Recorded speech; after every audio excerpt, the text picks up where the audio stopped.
Italy has just signed an agreement that will make it a key player on the moon. The Minister for Enterprises and Made in Italy, Adolfo Urso, signed an agreement with NASA in Washington to strengthen cooperation between our country and the United States in the development of lunar habitation modules, communication systems, and scientific activities, with the goal of promoting and supporting a stable, focused, and lasting human presence on the moon. According to the ministry's statement, the declaration of intent was signed in the presence of the president of the Italian Space Agency, Teodoro Valente. This initiative by the Italian government comes at a key moment of changing relations with overseas partners in space exploration, and for the Italian position in the Artemis program. But let's take a step back first. NASA is preparing, as you may know, to launch a historic mission, Artemis 2. Perhaps as you watch this video, there will already be some updates about it. For the first time since 1972, when the Apollo program ended with Apollo 17, a capsule with humans on board will head to the moon, even though the 4 astronauts departing from Florida will not land on the moon. That goal is now planned for Artemis 4 in 2028. Their 10-day journey around our satellite is a crucial step in a new era of space exploration. Probably the most passionate among you are currently setting your alarms. Why? The launch of the SLS rocket with the Orion capsule from the Kennedy Space Center is scheduled for April 2nd, shortly after midnight Italian time. However, it's no secret that the path to this milestone has been anything but straightforward. And the future of the American program for returning to the moon is also full of problems and uncertainties. In fact, last week, NASA leadership presented a new, profound revision of the Artemis program architecture, with potentially significant impacts for the project's international partners, especially Europe and Italy. Just think. Launched in 2017, the Artemis program aims to bring humans back to the moon more than 50 years after the American Apollo missions. This time with the goal of establishing the conditions for a long-term human presence on the lunar surface. What can I say? Given the times, it might even be a good real estate investment. The architecture is based on several main components. I know that usually here on the channel we talk about defense, but let's replace cannons and missiles with the launch vehicle for a moment.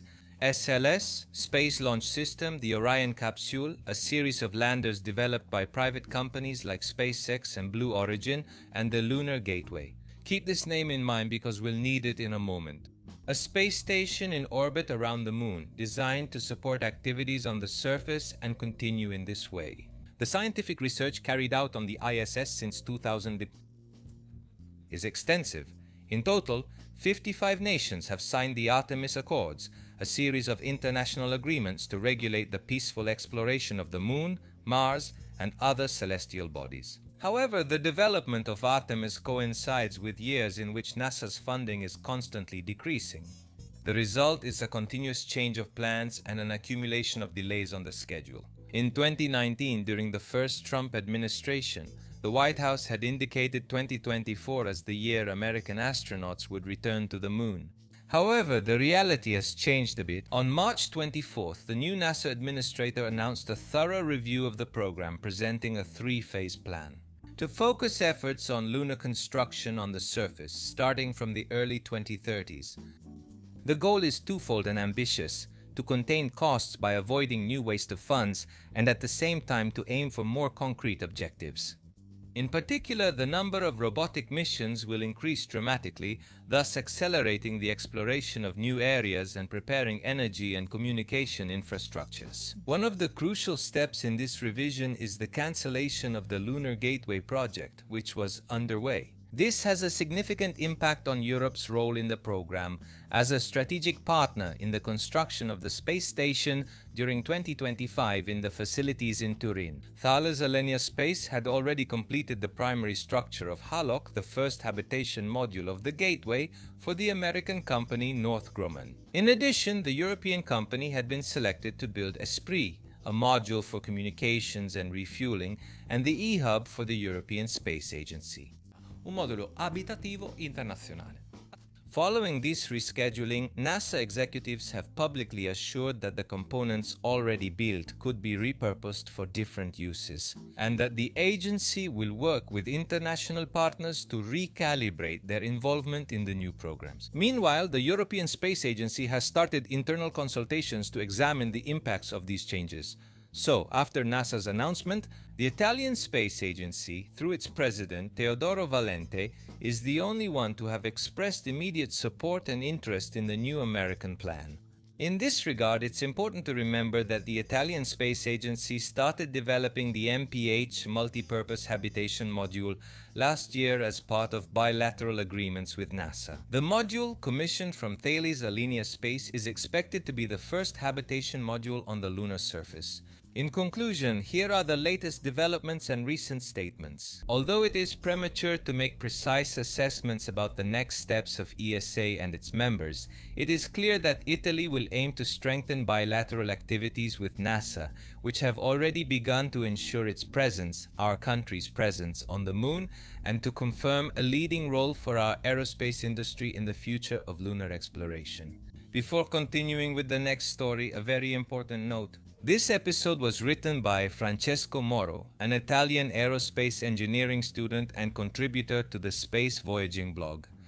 Our idea is to bring you at least one piece of content per month dedicated solely to space and Italy's role in it. Let me know what you think in the comments, and please follow Francesco's work. You can find all the links to connect with him. In the first highlighted comment, we move into the field of defense and space. In mid-March, Leonardo published the updated industrial plan for the 2026-2028 period. The document highlights the medium-term objectives, investments, and the company's strategic vision, as well as analyzing the financial results achieved in the new plan. Particular attention is given to Leonardo's need to expand and strengthen its presence in all areas of defense, from maritime to aerospace, without forgetting cybersecurity and the defense of critical infrastructures, which are currently threatened by new hybrid threats that we often talk about. Among all the areas of interest for the Italian company, the update of the industrial plan highlights how the space sector has now become central.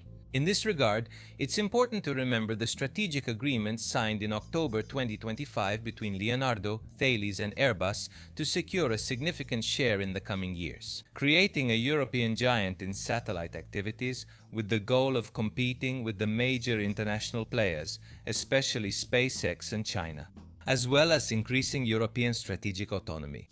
But Leonardo is also working to immediately develop a range of innovative and dual-use products. To meet the growing need for multi-domain capabilities in Earth's orbit, the company has started building its own satellite constellation for Earth observation, through an internal investment of almost €500 million.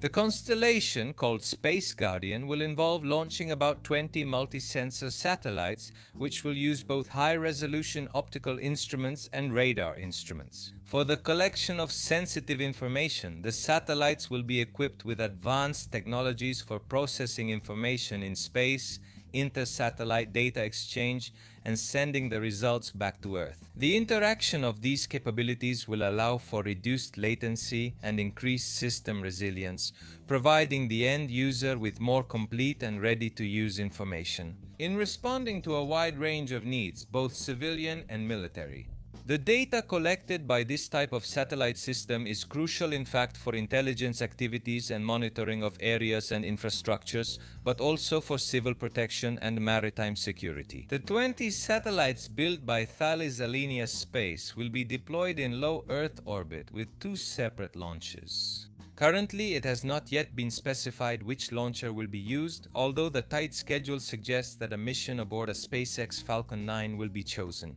Which is a bit amusing, since I just talked to you about autonomy.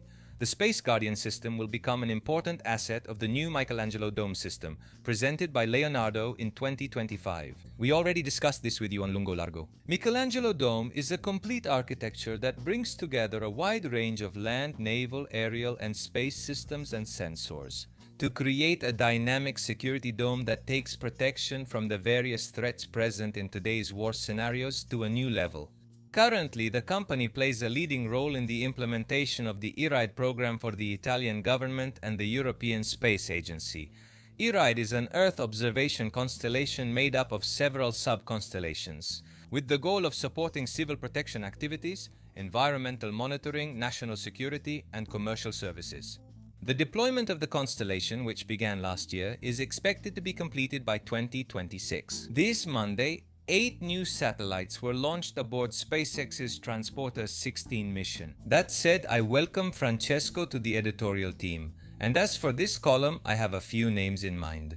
I was thinking Spazio Italia, but let's see how it develops. Let me know your thoughts, share this video, and leave a huge like. See you soon here on Gens Italia with more news.